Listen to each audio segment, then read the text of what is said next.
Na vprašanje v zvezi z vpisom zlatega fiskalnega pravila v ustavo je predsednica vlade povedala, da si želijo v prvi vrsti ohraniti socialno državo. Nekateri špekulirajo, pokojnine in plače bodo šle za 30% dol. Vaš komentar?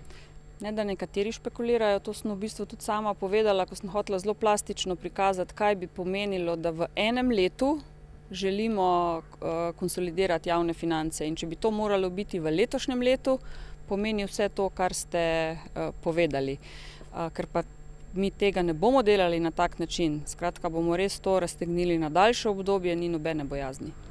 Glavni cilj ostaja oživitev gospodarstva. Pred nami so infrastrukturni projekti, zato nujno potrebujemo domače izvajalce gradbenih del.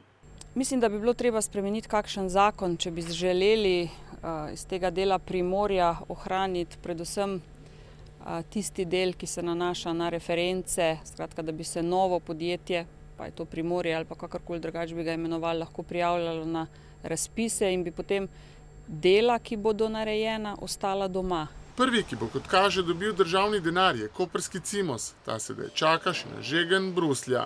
Jaz mislim, da bo odgovor pozitiven, ker ni v bistvu nič posebnega, kar Evropa ne bi poznala. Bratuškova je še napovedala, da bo vlada po vzoru predhodnikov kmalu obiskala Južno Primorsko.